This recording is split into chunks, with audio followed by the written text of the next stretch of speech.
On est donc Ba'avatra, Daf Kuf Kaf Bet, Amud Bet, Mishnah. Echad Ben, Echad Bat, Ben Achala. Donc ce soit un garçon ou une fille, Ben Achala, qui sont équivalents. Bon, on va voir dans la Gemara, bien sûr qu'ils ne peuvent pas être équivalents, puisqu'on sait que s'il y a un garçon, c'est le garçon qui prend avant la fille. Et la fille, elle ne prend rien. Et là, chez Aben, Notel Pishnaim, Benirse Av. La différence, c'est que le garçon, il prend 2 parts dans les biens du père. Venon Notel Pishnaim, Benirse M.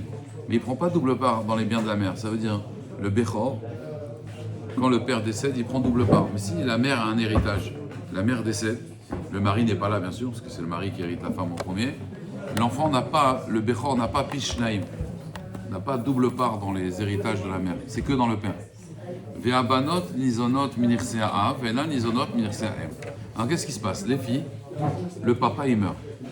S'il a beaucoup de biens, qu'est-ce qui se passe? Les garçons ils vont hériter, mais ils vont laisser un capital pour les filles pour qu'elles se nourrissent jusqu'à qu'elles se marient. Parce que c'est un tnaï ktuba, c'est une condition dans la ktuba. Et s'ils décèdent, les filles seront nourries par les garçons de l'héritage jusqu'à qu'elles se marient. Maintenant, s'il y a un petit héritage, c'est les filles qui prennent. Elles se nourrissent en fait de cet héritage et les garçons demanderont la tzedaka. Pourquoi? Parce qu'une fille, elle ne peut pas demander la tzedaka. Un garçon, oui. C'est pour ça que ça m'a toujours étonné. Il y avait une fois une dame avec un bébé qui demandait de l'argent, c'était pas une juive. Le derrière, il dit la Gemara, une femme juive qui va demander la tzedaka, c'est très très rare, c'est nadir. C'est pour ça qu'en général, c'est les filles et pas les garçons.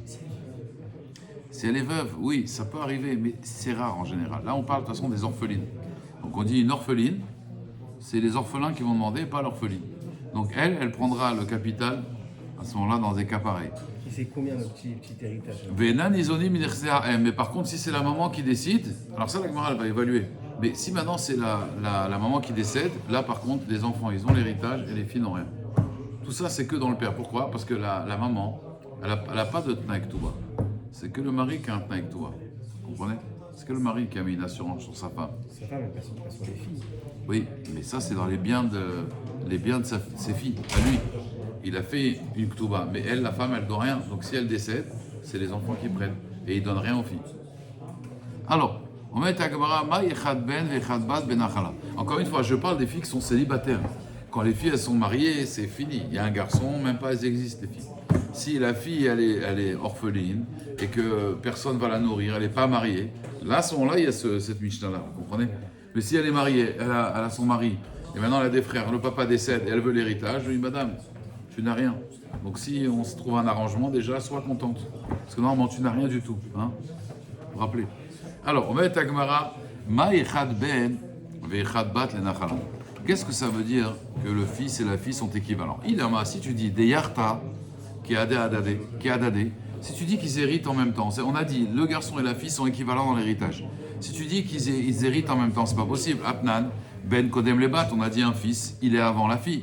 Vekol yotzerecho chez la ben, kodmim lebat. Et en plus, c'est pas ça. Tous les héritiers du garçon, ça veut dire c'est pas seulement le garçon qui passe avant la fille, c'est même ses héritiers, ses enfants, ses petits-enfants, eux ils passent avant la fille. Et une fois que s'il n'y a pas de garçon, ou si le garçon était là, il est mort et tous ses héritiers sont morts, à ce moment-là on passe à la fille. Donc pourquoi on a dit que Echad ben ve Echad bat ben achala, ils sont équivalents dans l'héritage? Et là la Gemara elle dit Amarav Nachman bar Yitzhak, Achi Kamar, Echad ben ve Echad bat, Notlim beraoui keba mouzak. Donc il faut dire en fait, ils prennent beraoui keba mouzak. C'est quoi raoui, c'est quoi mouzak? Mouzak, c'est ce que j'ai. Raoui, c'est ce qui va arriver. Par exemple, le père il décède. Mais il avait encore son père, donc il y avait le grand-père. Les enfants héritent le père, très bien. La fille, par exemple, il n'a pas de garçon, la fille hérite le père. Maintenant, le grand-père décède, l'héritage va au père. Mais le père est déjà mort. Ouais, s'il était vivant, il serait venu chez lui. Alors cet héritage, il ira chez les filles. Ça, c'est le raoui, ce qui va arriver. C'est pas le mot, ça, en potentiel, exactement. La Gemara dit, c'est pas possible que ce soit ça l'explication de la Mishnah, parce que ça on a déjà enseigné. Anami, Talina, on a dit, Benot, Tselophrad, les filles de Tselophrad, elles ont pris 3 parts dans l'héritage. Chelek Avien, la part de leur père, Shayam Yotse Mitzrayim, qui sortait d'Égypte, donc il avait une part en Eretz Israël. Vechelko im Echav Benirse Chefer, et aussi la part de leur frère, Benirse Chefer, dans les biens de Chefer. Donc on voit que les Chefer, c'était le grand-père, c'était le père de Tselophrad. Il y avait Chefer, Tselophrad. Tselophrad, c'était le Bechor. Donc on voit qu'elles ont pris Beraoui comme Bamurzak, Veod, et en plus, Maï Ela. C'est quoi? Ils sont équivalents, seulement le fils il prend Pishnaim. Il a Amar Papa Achika Amar, Echad Ben, Echad Bat, Notlim Chelek Bechora. En fait, il faut dire que si le papa était Bechor, et que le papa il décède, et eux ils vont prendre la part du grand-père, alors même la fille elle prendra la double part. Pourquoi? Parce que le papa était Bechor. Donc si le papa est Bechor, la fille elle prend aussi la double part du père. Alors la Gemara dit ça aussi, on l'a enseigné. Anamit Anina, Bechor ve Shaya. Alors, Anamit Anina, Shaya Bechor, on a dit que Tzelophrad il était Bechor. Benotel Shnei Chalakim, ils ont pris les deux. Veod, Maï Ela, c'est quoi Ela? Ela Maravashi, Achika Amar, Echad Ben Abanim, Echad Bat Abanot, Imamar Yarash Kol Nechasav, Dvarav Kayamim. La Gemara elle dit, en vérité, ça vient nous apprendre que quoi? Si quelqu'un il a un garçon, il a plusieurs garçons, ou alors quelqu'un il a plusieurs filles, mais pas de garçons, et il dit, je veux que ce garçon il hérite tout, et les autres ils aient Wallo. Ou alors je veux que cette fille elle hérite tout, et les autres filles elles aient rien du tout. Dvarav Kayamim, ça part, ça marche. La lacha ça marche pas. Mais peut-être c'est ça qu'on a voulu dire, que en quoi ils sont équivalents, qu'un homme peut dire tout est pour ma fille ou tout est pour mon fils. Tout est pour ma fille quand il n'y a pas de garçon, bien sûr. S'il y a des garçons, ça ne marche pas. Mais si par exemple il n'y a que des garçons, il n'y a pas de Bechor, et lui il vient et dit je veux que ce soit tout pour ce garçon, il y a un Rav qui dit que ça marche, Keman, et la Gemara dit que Rabbi Yochanan ben Broka. Pourquoi ça ne marcherait pas en fait? Hein? Parce que tu n'as pas à déshériter les autres. La Torah, t'es maté al mashkatuv Torah, la Torah, l'héritage, elle a fixé des lois. Toi tu veux changer les règles. Si tu donnes de ton vivant, c'est différent. Ah d'accord. Mais on parle avant, dans son testament qui va contraire à la Torah, ça ne marche pas. On ne peut pas faire un testament qui va négager la Torah. Ah, Katane le Kaman, Rabbi Yochanan ben Broka Amar. Mais ça, on l'a déjà vu plus loin que cet enseignement-là. Imamar al Mishiraoui l'Orsho, Dvarav Kayamim. Al Mishenoraoui l'Orsho, Dvarav Kayamim. S'il a dit sur quelqu'un qui peut hériter, ça marche. Si quelqu'un ne peut pas hériter, ça ne marche pas. Donc on l'a déjà enseigné, cet enseignement qu'on peut donner à un enfant plus qu'aux autres. Ritema Kasatam là, que Rabbi Yochanan ben Broka, peut-être que Rabbeinu Akadosh, il a voulu pas mettre le nom de l'auteur pour dire que la halakha est comme Rabbi Yochanan ben Broka. C'est pas possible ça aussi. Pourquoi? Parce qu'après il y a une marloquette. Et donc c'est Stam Vachakar marloquette. Vestam Vachakar marloquette. Un halakha Stam. Votre caché Maï Ela. Et là la Gemara, elle va dire Ela Marmar Barashi. En fait, l'explication de la Mishnah, on a mis plein de propositions. C'est quoi l'explication de la Mishnah finalement? C'est la suivante. Achikama. Echad ben ve'echad bat shavim benirsea em ou benirsea av. Que ce soit le garçon ou la fille, ils sont équivalents dans l'héritage de la mère et l'héritage du père. C'est-à-dire que même la fille hérite sa mère. S'il n'y a pas d'autre héritier, elle hérite sa mère au même titre qu'elle hérite son père. Et là seulement, chez Aben, lui le Ben, il y a la halakha de Bechor. Chez la fille, il n'y a pas de Bechor, même si elle est en premier, elle n'est pas Bechor. Et là, chez Aben, notel pishnaim benirsea av, notel pishnaim benirsea em. D'accord? Le fils, il prendra double part, pas la fille. S'il n'y a que des filles, il n'y a pas de Bechora chez la fille. Alors, la Gemara, elle dit maintenant, Tanoura Banan. La tête, l'eau, Pishnaim. Je ne sais pas si on arrivera à la Gala, parce qu'il y avait des Galotes intéressantes, tu aurais kiffé, c'est ça que je dis de venir. Mais... Alors, la tête, l'eau, Pishnaim. Donc, Rabotai, maintenant, on va poser une question d'Alacha. Quand on dit que le Bechor, il a double part, la Gemara, elle a un safek. C'est quoi la double part? C'est quoi la double part? Comment on calcule la double part? Est-ce que ça veut dire ils sont 3 frères? Ouais, ils sont 3 frères. On a pris, là, dans les Farshim, ils parlent de 5 frères. Ils sont 5 frères. C'est tunisien peut-être, hein, c'est bizarre. 5 frères. Il y en a un, il est Bechor. Comment on fait? Est-ce qu'on va dire, on divise en 6 et pas en 5? Et lui, le Bechor, il prend 2 parts. Il prend 2 parts et les autres, ils prendront 4 parts. Ça veut dire, il reste 4 parts, chacun prend une part. Vous comprenez? Ils sont 6, on divise par 6. Le Bechor, il prend une part, 2 parts. Les autres, ils prennent chacun une part. Est-ce que c'est ça, Pishnaim, ou alors non? Pishnaim, elle va demander la Gemara, c'est qu'en vérité, il prend double part dans tous les biens de ses frères. C'est-à-dire, son frère, il a hérité une part, lui, il vient, il prend les 2 tiers. Et le frère, il reste qu'un tiers. Toi, tu as hérité, je prends double part. Tu prends double part, tu prends un tiers, moi, je prends 2 tiers. Il prend 2 Donc, tiers. vous avez compris que ça prend... C'est beaucoup plus. 2 tiers des 5 beaucoup frères. plus, ouais. On avait fait le calcul. Ouais, avec les capsules de café, tu te rappelles? Juste avant qu'on va. Exactement. La Gemara, elle dit, Vedin ou Chelko im echad, vechelko im chamisha, ma chelko im echad. Quand il partage avec un, Pishnaim keechad, af chelko im chamisha, Pishnaim keechad. Tu vois bien quand ils sont 2, il prend double part. Ouais. En vérité, qu'est-ce qu'on fait? On est 2, on divise par 3. Lui, il prend 2 parts, lui, il prend une part. Ou alors non, ou alors la Gemara elle dit, oh, quel air les dererzo, chelko imechad en réalité, tu veux dire la même chose. Quand je partage avec un, c'est comme avec 5. Quand je partage avec un, je prends 2 tiers, tu prends un tiers. Donc peut-être que quand je partage avec 5, c'est la même chose. Je prends en réalité 2 tiers de chaque frère. Vous imaginez, le Bechor, il prendrait beaucoup plus. La Gemara dit, Talmud Lomar, Vaya Bayom Inchilo Et Banav. Pourquoi on dit le jour où il va hériter ses enfants? À Torah, Ripta Nachala Et Selachim. Pourquoi on a répété que les frères doivent hériter? En Lechaladun Kelashon Acharon, et là Kelashon Rishon. De là on voit que on doit aller comme le premier langage et pas comme le dernier langage, c'est-à-dire on a 5 frères, on fait 6 parts, il prend 2 parts, les autres ils prennent 4 parts. D'accord? On va faire un petit peu d'agada rapidement. Bélia, ou si on a 2-3 minutes de retard, c'est pas grave. Alors la Gemara dit Veomer, Béné Reuven, il y a marqué, on va maintenant prouver ça par des psukim. Béné Reuven, Bechor Israël. Parce que la camarade va expliquer en fait pourquoi. Non, on n'aura pas le temps de faire la Haggadah, mais juste je vous dis, voilà. Je vous mets en avant ce qu'elle va dire la Gemara.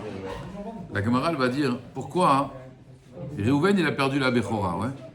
Pourquoi finalement c'est Yosef qui a pris la Bechora? On va voir que Yosef finalement il va lui dire moi je vais te donner une part en plus que tes frères. De là on va prouver d'ailleurs que la loi du Bechor c'est on rajoute juste une part, c'est pas il prend.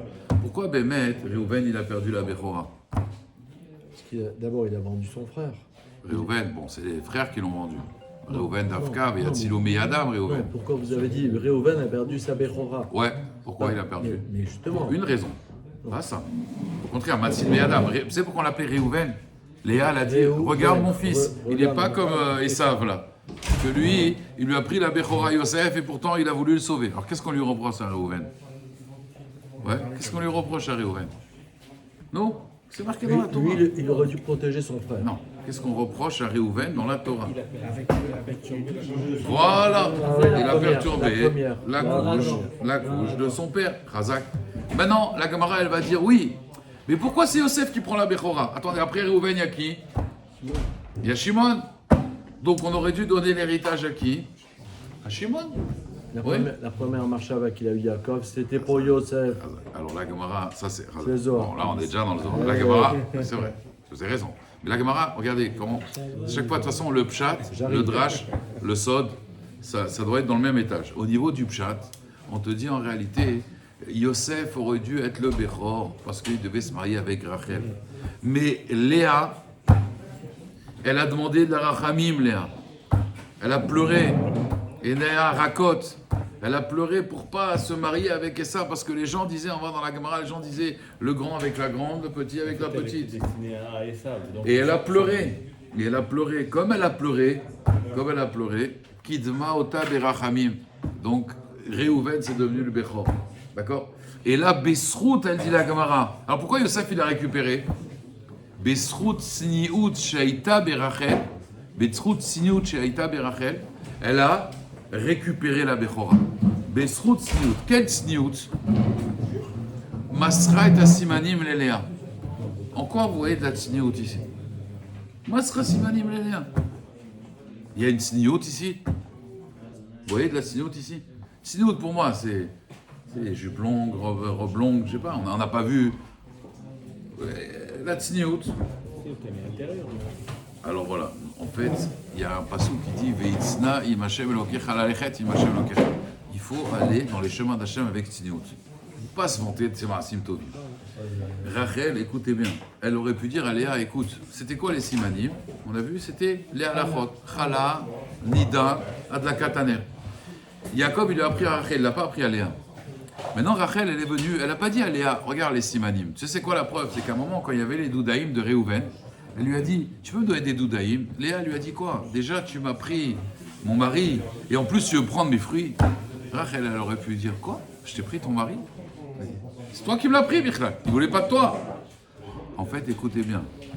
Il dit, la Gemara, Sénoua, Léa, elle était Sénoua. C'est pas que Yaakov, il a détesté. Elle détestait Esav, les maasim d'Esav. C'est pour ça que Hachem l'a récompensé. Mais Rachel, elle lui a dit, tu sais, Yaakov, il m'a appris de la je vais te les apprendre. Shabbat, Nida. Quand il a rencontré Léa, Il lui a dit, dis-moi des halachot sur Nida. Je lui ai dit, voilà, les halachot, parce que Rachel lui a appris. Donc, regardez, la tsniout, ça veut dire, elle n'a pas voulu. Elle aurait pu faire la tzadékat, regardez, pas honte, voilà, je vais te dire, il voulait se marier avec moi, bon, marie-toi avec lui. Même pas au courant, en fait. Voilà. Ça, c'est une tsniout, ça veut dire, c'est des maasim Magnifique. que personne sera en fait. Oui, mais on aurait pu dire aussi. Regarde la tsniout de Rachel. Rabidan, il aurait pu très bien lui donner avant et ne pas être sous le lit. C'est un peu une grosse pas d'être sous le lit et de faire. Ça, c'est un autre avis. Ça, c'est un autre midrash. Ça, c'est un midrash déjà. On est dans le drash. Là, on est dans le pshat. Il y a le pshat, le drash, le sod, le remez, le sod. Le pshat, au niveau du pshat, la Gemara, elle te dit. Non, mais il a raison. Ça, c'est le midrash. Le pshat de la Gemara, c'est quoi? Je lui ai donné les simanim, mais je lui ai pas dit que c'était les simanim. Et ça, c'est fort, parce qu'elle aurait pu dire, regarde, toi, t'es une zéro, il voulait se marier avec moi, hein, voilà. Tiens, je te donne les simanim. Elle fait békavot. Elle lui a appris la... Et donc Léa pensait que, effectivement, c'est la classe. Tu perds, mais en même temps, tu t'effaces complètement. C'est un effacement total. Vous voyez ce que je veux dire? C'est un effacement total. Ça, c'est une sniout. C'est ça qu'on parle. Et Besroudze, elle a eu Yosef Hatzadik. Besroudze, Bechor. Elle a récupéré la Bechor. Hazak ou